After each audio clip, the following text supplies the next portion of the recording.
So that's real. Because he is like the polo shirt Nazi, you know? Like so he's like trying to make Nazism as palatable to liberals as possible. And like which I guess is why he's aligning with Biden?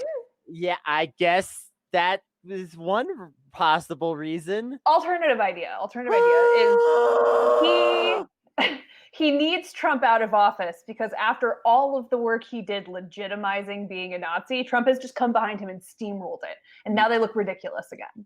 For a minute there, for like five minutes, right before the 2016 election, everybody pretty much agreed that Nazis looked and were, or that Nazis like were on the rise, you know? And they were sort of legitimizing themselves, at least among each other. Like we saw the like Charlottesville like rallies and shit like that. And then Trump gets elected, everything goes to hell. And now you look ridiculous again if you're like openly a Nazi. Unlike Spencer, who is still, I guess, openly a Nazi, but also in favor of Biden. I'm afraid you've got this all wrong. He's a National Socialist. Okay. He is on 4chan. I'm not a Nazi, but I am CIA, and part of like what we do is we go and we infiltrate both left-wing and right-wing movements using a system called, well, we'll talk about it in a future episode. It's called COINTELPRO.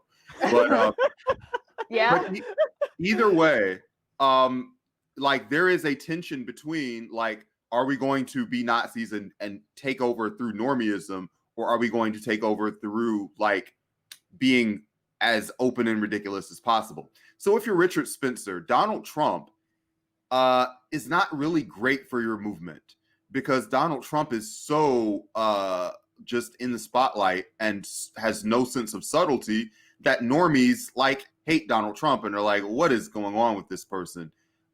So if you're Spencer and your goal is like to gain power through controlling the American mainstream, then Trump is a no-go for you. And Biden is probably a better antagonist because you can just be part of the large resistance from the right to Biden that will exist if Biden is elected. You can just be in there and be part of that very large coalition. Richard Spencer's grift will be completely fine in a Biden presidency. I guess like my question there is, though, you know, he comes from the alt-right that really made itself on being obstructionist of even the most like basic, you know, act of mercy type legislation getting passed. And I wonder to what extent can he openly align himself with Biden, or do you think he's just like doing it ironically and he's just like if it works, it works, and if it doesn't, it's just a bit, you know? Well, let's cosplay. Like, let's pretend. Let's roll. Okay. You're Richard Spencer. I suck as a person. Got it. Of course. My dick is tiny. Got it. Genuinely believe that Biden will maintain. I have never touched a. You genuinely think that Biden will maintain the empire better than Trump will. Should you openly endorse Biden for lulz, or should you pretend to hate Biden so that you like radicalize people towards Biden or whatever? I mean, honestly, like if I were a rational agent, I would align myself with Biden right now as Rachel Kahn. So I cannot possibly fathom the circumstances under which like a person would rationally do this, I guess, because God knows I should, and yet I can't, right? So I don't know. I don't understand how he can and I can't. Except for maybe if it's like some weird thing where he's trying to delegitimize the left somehow. Maybe he's trying to like pick up artist reverse psychology us.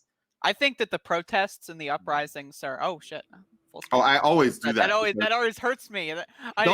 But Andrea, don't you do your own solo show? And that's not important. I know. That's not important. Is it just emotional? Is it just a Zoom that you're like, it catches me off guard. Okay. I was about to make a profound and poignant analysis, and now I can't. Well, I can't because I'm going to right now. But I think the uprisings happening all across the country is scaring them up a little bit.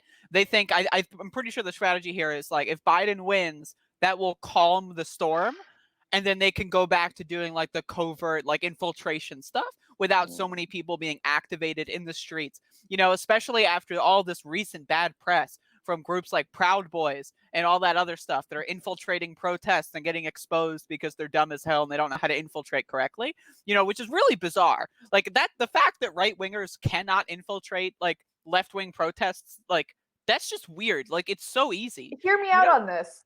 Right-wing people are not very smart. They're dullards. That's what they are. And they're so especially dumb. not very emotionally intelligent. And as a consequence, pretending to be somebody they're not is probably very difficult for them. This is all fun and games, but like actually, like there's a lot of organization to the way this stuff works, and we shouldn't discount it.